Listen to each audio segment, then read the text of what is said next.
সকল আপুদের উদ্দেশ্যে বলছি আসসালামু আলাইকুম ওয়া রাহমাতুল্লাহি ওয়া বারাকাতুহু। আপুরা আপনারা সবাই কেমন আছেন? স্ক্রিনটা দেখতে পাচ্ছেন কিনা এবং আমার কথাগুলো শুনতে পাচ্ছেন কিনা দয়া করে কমেন্টস করে জানাবেন।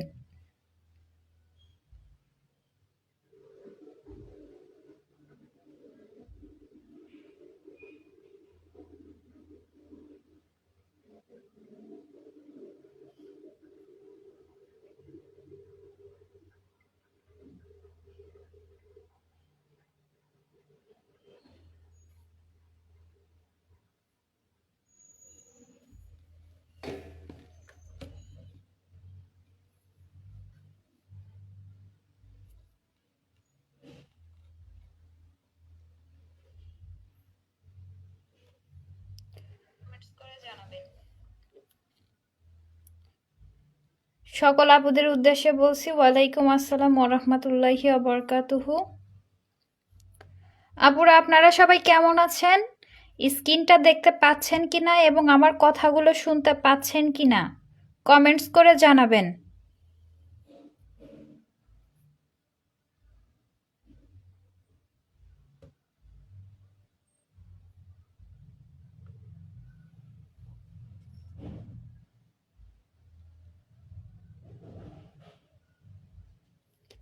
আপনারা কে কোথা থেকে লাইভ ক্লাসে জয়েন হয়েছেন কমেন্টস করে জানাবেন।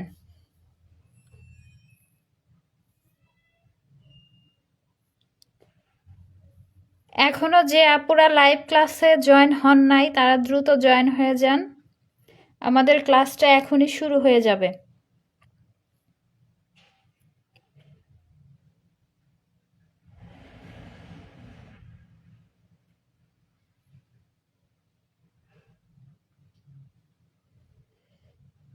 সকল আপুদের উদ্দেশ্যে বলছি ওয়ালাইকুম আসসালাম ওয়া রাহমাতুল্লাহি ওয়া বারাকাতুহু। জি আপুরা, আমি আলহামদুলিল্লাহ ভালো আছি। আপনারা সবাই কেমন আছেন? আপনারা কে কোথা থেকে লাইভ ক্লাসে জয়েন হয়েছেন কমেন্টস করে জানাবেন।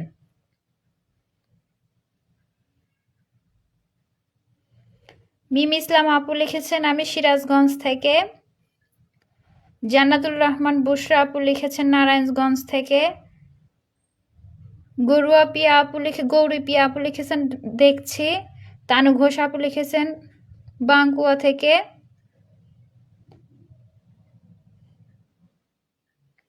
সামিয়া জান্নাত আরিফা আপু লিখেছেন কেমন আছেন? জি আপু, আমি আলহামদুলিল্লাহ ভালো আছি। জান্নাতুল ফেরদৌসী আপু লিখেছেন কুমিল্লা থেকে। ফারজানা তামান্না আপু লিখেছেন সাতক্ষীরা থেকে। সুমাইয়া জান্নাত আরিফা আপু লিখেছেন আলহামদুলিল্লাহ ভালো। মোহাম্মদ জোবায়েদ আপু লিখেছেন আমি ঢাকা সাতরোজা থেকে। শবনম বাশার আপু লিখেছেন হবিগঞ্জ থেকে। আচ্ছা, যে আপুরা এখনো লাইভ ক্লাসে জয়েন হন নাই একটু দ্রুত জয়েন হন। সুবর্ণা আক্তার আপু লিখেছেন নীলফামারী থেকে আপু। নূপুর আনসার আপু লিখেছেন আমি মিরপুর 1 থেকে। নাজমিনা আক্তার মিম আপু লিখেছেন গাজীপুর থেকে। মিসকাতুল জান্নাত মায়া আপু লিখেছেন বগুড়া থেকে। মাহমুদা খাতুন আপু লিখেছেন গোপালগঞ্জ থেকে। রায়হান সুলতানা আপু লিখেছেন দেখা যাচ্ছে না। সুমাইয়া আপু লিখেছেন কিশোরগঞ্জ থেকে। নাসরিন আক্তার আপু লিখেছেন বরিশাল থেকে। মারজান আক্তার আপু লিখেছেন আপু আমি আমিরাবাদ থেকে। ফারজানা আপু লিখেছেন জয়েন। আচ্ছা ঠিক আছে আপুরা, আমি তাহলে ক্লাসটা শুরু করে দিচ্ছি। তো এখনও অনেক আপুরাই আছে যাদেরকে আমি গ্রুপে লিংক দিয়েছি, কিন্তু ওনারা বুঝছে না যে কিভাবে গ্রুপে মানে লাইভ ক্লাসে জয়েন হতে হয়। তো স্মৃতি সূত্রধর আপু লিখেছেন নারায়ণগঞ্জ থেকে। চম্পার রায় বৈশাখী আপু লিখেছেন কুড়িগ্রাম থেকে। ফারজানা আপু লিখেছেন নারায়ণগঞ্জ থেকে। মায়াবী মন আপু লিখেছেন চট্টগ্রাম থেকে। আপুদেরকে অসংখ্য ধন্যবাদ আপনাদের মূল্যবান সময়গুলো নষ্ট করে লাইভ ক্লাসে জয়েন হওয়ার জন্য। তো আজ 25তম ব্যাচের 1 নম্বর ফ্রি ক্লাস। আজ আমাদের কাজের নাম হলো শিশুদের জাঙ্গিয়া। তো যে আপুরা এখনো জয়েন হন নাই একটু দ্রুত জয়েন হন। এক আপু লিখেছেন যে আপু আমি জয়েন হতে পারছি না, আমি জয়েন হব কিভাবে?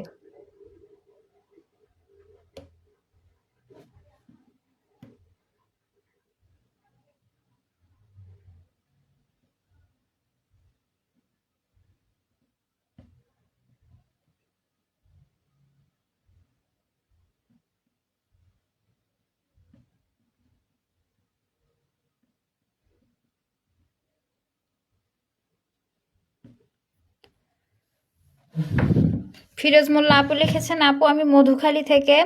নাইমানিলা আপু লিখেছেন চাপাই নবাবগঞ্জ থেকে। রাইহান সুলতান আপু লিখেছেন বাঞ্ছারামপুর থেকে।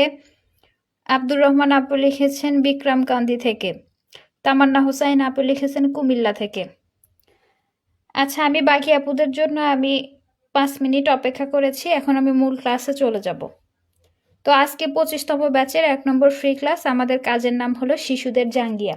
তো একটা জাঙ্গিয়া তৈরি করতে কিভাবে শরীর থেকে মাপ নিতে হয়, কি কি সূত্র ব্যবহার করতে হয়, কিভাবে চিত্রাঙ্কন করতে হয়, কাপড়ে কাটিং করতে হয় এবং সেলাই করতে হয়, সব কিছু আমি প্রথম থেকে শেষ পর্যন্ত ধাপে ধাপে দেখিয়ে দেব ইনশাল্লাহ। আপনারা সবাই মনোযোগ দিয়ে ক্লাসটা দেখবেন, তাহলে অবশ্যই একটা খুব সুন্দর করে সূত্র সহকারে এই জাঙ্গিয়াটা তৈরি করা শিখবেন। অনেক আপুরাই আমাকে প্রশ্ন করে থাকে যে আপু আমার তো সেলাই মেশিন নাই, তাহলে কি আমি দর্জির কাজটা শিখতে পারবো? সে সকল আপুদের উদ্দেশ্যে বলছি যে দর্জির কাজ শিখতে যে সেলাই মেশিনটা থাকতে হবে বাধ্যতামূলক এমনটা না। তো আপনাদের হাতের কাছে যে প্রয়োজনীয় জিনিসপত্রগুলো আছে সেগুলো দিয়েই আপনারা দর্জির কাজ শিখতে পারবেন। এর জন্য লাগবে এরকম একটা খাতা, একটা স্কেল, একটা কলম, পুরাতন কিছু কাপড়, এরকম একটা কেচি। এগুলো হলেই দেখা যাবে যে আপনি দর্জির কাজটা শিখতে পারবেন। আর লাগবে আপনাদের সুই সুতা। এই সুই সুতাটা থাকতে হবে, পুরাতন কিছু কাপড় থাকতে হবে এবং একটা নর্মাল কেচি। কেচিটা যে লোহার হতে হবে এমনটা না, আপনারা নর্মাল কেচি দিয়েও দর্জির কাজটা শিখতে পারবেন। তো অনেক আপুরা আবার প্রশ্ন করে থাকে যে আপু কেন আমরা সূত্র সহকারেই দর্জির কাজটা শিখব?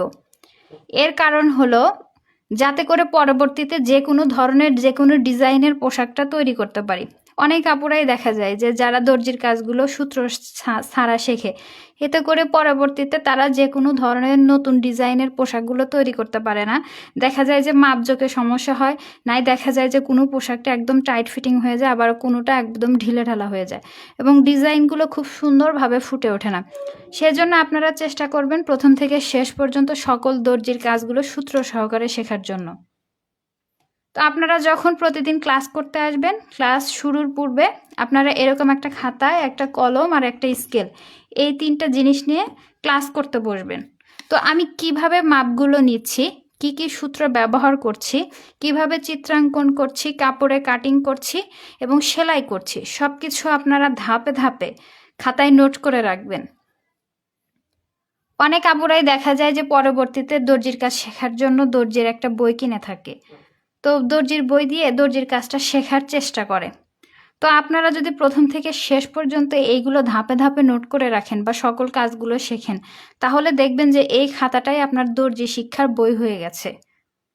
তাই পরবর্তীতে আপনার আর বই কেনার প্রয়োজন পড়বে না, এই খাতাটাই একসময় বই হয়ে যাবে। তো এবার আমি আমার পরিচয়টা দিয়ে নিচ্ছি। আমি প্রশিক্ষক জান্নাতুল ফেরদৌস। আমার বাসা সিরাজগঞ্জ, বর্তমানে আমি ঢাকা উত্তরাতে থাকি। আর এইখান থেকেই আমি লাইভ ক্লাসগুলো নিয়ে থাকি। আমি অনার্স 4র্থ বর্ষের ইংরেজি বিভাগের ছাত্রী, পাশাপাশি 1.5 বছর যাবৎ দর্জি প্রশিক্ষণ দিয়ে আসছি।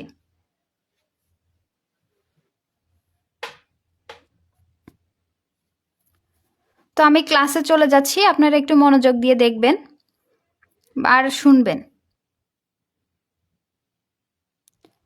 পোশাক সাধারণত 2 ধরনের হয়ে থাকে, একটা হলো গায়ের পোশাক আর একটা হলো পায়ের পোশাক। যে পোশাকগুলো সাধারণত কাঁধ থেকে নাভি পর্যন্ত ঢেকে রাখার জন্য তৈরি করা হয় বা পরা হয়, সে সকল পোশাকগুলোকে বলা হয়ে থাকে গায়ের পোশাক। আর যে সকল পোশাকগুলো সাধারণত নাভি থেকে পায়ের গিরা পর্যন্ত ঢেকে রাখার জন্য তৈরি করা হয় বা পরা হয়, সে সকল পোশাকগুলোকে বলা হয়ে থাকে পায়ের পোশাক। তো আজ আমাদের 25তম ব্যাচের 1 নম্বর ফ্রি ক্লাস। আজ আমরা শিখব শিশুদের জাঙ্গিয়া। তো শিশুদের জাঙ্গিয়া একটা কিসের পোশাক? শিশুদের জাঙ্গিয়া অবশ্যই একটা পায়ের পোশাক। তো আপনি যদি এই শিশুদের জাঙ্গিয়া তৈরি করতে চান তাহলে শরীর থেকে মাপ নিতে হবে একটি। আমি আবারও বলছি, আপনি যদি একটা শিশুদের জাঙ্গিয়া তৈরি করতে চান তাহলে শরীর থেকে মাপ নিতে হবে একটি, আর সেই মাপটার নাম হলো লম্বার মাপ।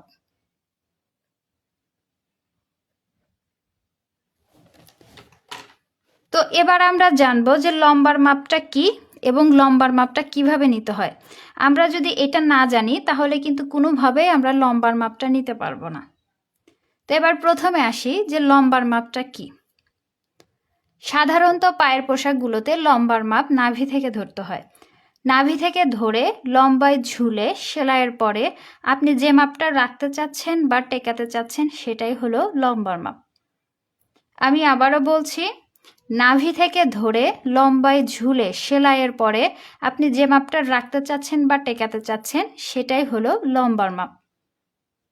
অর্থাৎ আমি যদি সহজভাবে বলতে যাই তাহলে লম্বার মাপ হলো আপনি কতটুকুন লম্বা একটা জাঙ্গিয়া তৈরি করতে চাচ্ছেন সেটাই হলো লম্বার মাপ।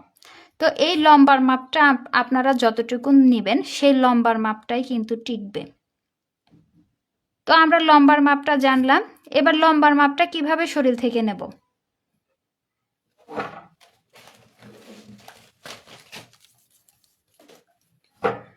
তো আমি এখানে একটা পুতুল নিয়েছি, তো এই পুতুল থেকে আমি কিভাবে লম্বার মাপটা নেব।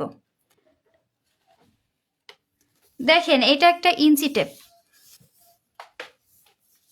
এটা একটা ইঞ্চি টেপ। তো ইঞ্চি টেপের কি থাকে? দুইটা মাপ থাকে, একটা সেন্টিমিটারের মাপ থাকে আর একটা হলো ইঞ্চির মাপ থাকে। যেগুলো হলো ছোট ছোট দাগ কাটা সেগুলো হলো সেন্টিমিটারের মাপ, আর যেগুলো হলো বড় বড় দাগ কাটা সেগুলো হলো ইঞ্চির মাপ। তো আমি যখন এই পোশাকটা তৈরি করব তখন এই সেন্টিমিটারের মাপটাকে ইঞ্চি ধরবো, ইঞ্চি ধরে পোশাকটা তৈরি করব। এর কারণ কি? এর কারণ হলো আমি যেহেতু পোশাকটা ছোট করে তৈরি করব তাই আমি এখানে সেন্টিমিটারের মাপটাকে ইঞ্চি ধরবো, ইঞ্চি ধরে তৈরি করব। তো আপনারা বাসায় কারোর জন্য যখন পোশাকটা তৈরি করবেন তখন মাপগুলো অবশ্যই এই ইঞ্চির মাপ ধরে নেবেন। তো আমি ধরে নিচ্ছি এটা হলো পুতুলের নাভি। তো এই পুতুল থেকে আমি লম্বার মাপটা নেব। এটা কিন্তু পুতুলের নাভি। তো আমরা মাপটা ধরবো নাভি থেকে।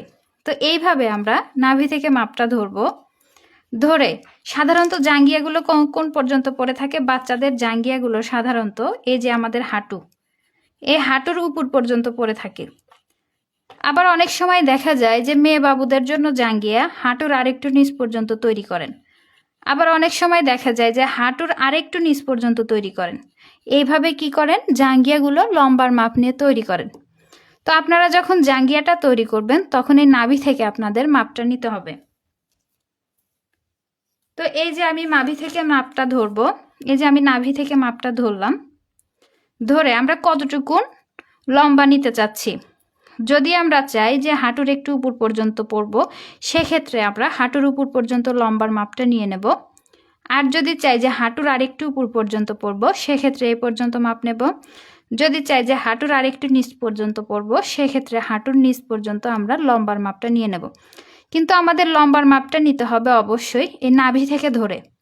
এই যে নাভি থেকে ধরলাম, ধরে কতটুকুন লম্বা আমি চাইছি ঠিক ততটুকুন পরিমাণ আমরা লম্বার মাপটা নিয়ে নেব। তো আমি এইখান থেকে এই পর্যন্ত আমার একটা লম্বার মাপ আসছে 10 ইঞ্চি। তো আমি এইখান থেকে এই পর্যন্ত লম্বার মাপ নিলাম 10 ইঞ্চি। আপনাদের যদি এইখানে লম্বার মাপ 15 ইঞ্চি আসে আপনারা এখানে 15 ইঞ্চি নেবেন। যদি আপনাদের এইখানে লম্বার মাপ 16 ইঞ্চি আসে তাহলে আপনারা 16 ইঞ্চি নিয়ে নেবেন। যদি আপনাদের এইখানে লম্বার মাপ 20 ইঞ্চি আসে তাহলে আপনারা লম্বার মাপ 20 ইঞ্চি নিয়ে নেবেন। অর্থাৎ আপনাদের এইখানে লম্বার মাপ যার যেটাই আসুক না কেন আপনারা সেই মাপটাই নিয়ে নেবেন। আপনারা একটা বিষয় মনে রাখবেন, আপনারা যে এইখানে যে লম্বার মাপটা নেবেন সেই লম্বার মাপটাই কিন্তু টিকবে, সেলাই দেওয়ার পর সেই মাপটাই টিকবে। সেলাই দেওয়ার জন্য যে এক্সট্রা বা অতিরিক্ত কাপড়ের প্রয়োজন হয় সেই কাপড়গুলো আমরা সূত্রের মধ্যে পেয়ে যাব। অর্থাৎ আমরা যখন সূত্রগুলো লিখব তখন সেইখানে সেলাইয়ের জন্য এক্সট্রা কাপড় ধরে নেওয়া হয়। তো এই সূত্রের মধ্য থেকেই আমরা সেলাইয়ের জন্য অতিরিক্ত কাপড় পেয়ে যাব। তো আপুরা লম্বার মাপটা কি এবং এই লম্বার মাপটা কিভাবে নিতে হয় আপনারা বুঝতে পারলেন কিনা আমাকে কমেন্টস করে জানাবেন। তাহলে আমি সূত্রে চলে যাব।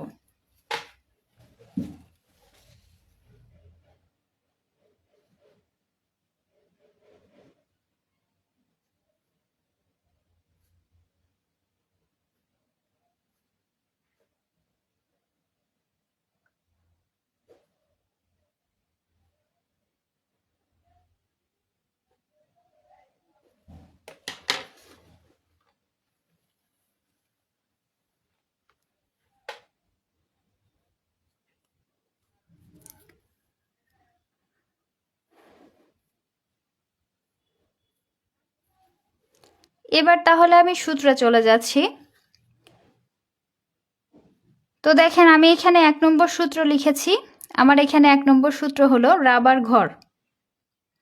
রাবার ঘর নিতে হবে 1.5 ইঞ্চি বা 2 ইঞ্চি কমন। তো এবার আমরা জানবো যে রাবার ঘরটা কি। রাবার যে ঘরের মধ্যে থাকে সেই ঘরটাকেই বলা হয় রাবার ঘর। তো রাবার ঘর বোঝানোর জন্য আমি এখানে একটা জাঙ্গিয়া তৈরি করে নিয়েছি। তো এই জাঙ্গিয়ার রাবার ঘর কোনটা? দেখেন জাঙ্গিয়ার যে উপর অংশে কি থাকে, এরকম ফাঁকা থাকে। এইখান দিয়ে কি করা হয়, রাবারটা ঢুকিয়ে দেওয়া হয়। এটাই আমাদের হলো রাবার ঘর। তো এইখান থেকে এই পর্যন্ত আপনারা ভালো করে লক্ষ্য করলে বুঝতে পারবেন এইটুকুন আমাদের কি থাকে, রাবার থাকে। তাই এটাই আমাদের রাবার ঘর। তো এই রাবার ঘরের জন্য আমাদের নিতে হবে 1.5 ইঞ্চি বা 2 ইঞ্চি। দেখেন আমি এখানে কমন শব্দটা উল্লেখ করেছি। এর কারণ কি? এর কারণ হলো সাধারণত পায়ের পোশাকগুলোতে যেমন জাঙ্গিয়া, ছেলেদের হাফ প্যান্ট, মেয়েদের ঘটি প্যান্ট, প্লাজো পাজামা, প্যান্ট কাট পাজামা বা যাই তৈরি করেন না কেন, রাবার ঘর সাধারণত 1.5 ইঞ্চি বা 2 ইঞ্চি নিলেই হয়ে যায়। এর বেশি নেওয়ার প্রয়োজন পড়ে না। সেজন্য আমি এখানে কমন শব্দটি উল্লেখ করেছি। তো আমি এখান থেকে এখন রাবার ঘর নিয়ে নেব। দেখেন এটা একটা খাতা। খাতার 2টা দিক থাকে, একটা চওড়া দিক থাকে আর একটা লম্বা দিক থাকে। তো এটা হলো খাতার চওড়া দিক আর এটা হলো খাতার লম্বা দিক। এটা একটা স্কেল। তো স্কেলের 2টা মাপ থাকে, একটা হলো সেন্টিমিটারের মাপ আর একটা হলো ইঞ্চির মাপ। এই যে ছোট ছোট দাগকাটা আপনারা যে দেখতে পাচ্ছেন এটাই হলো সেন্টিমিটারের মাপ, এবং এই যে বড় বড় দাগকাটা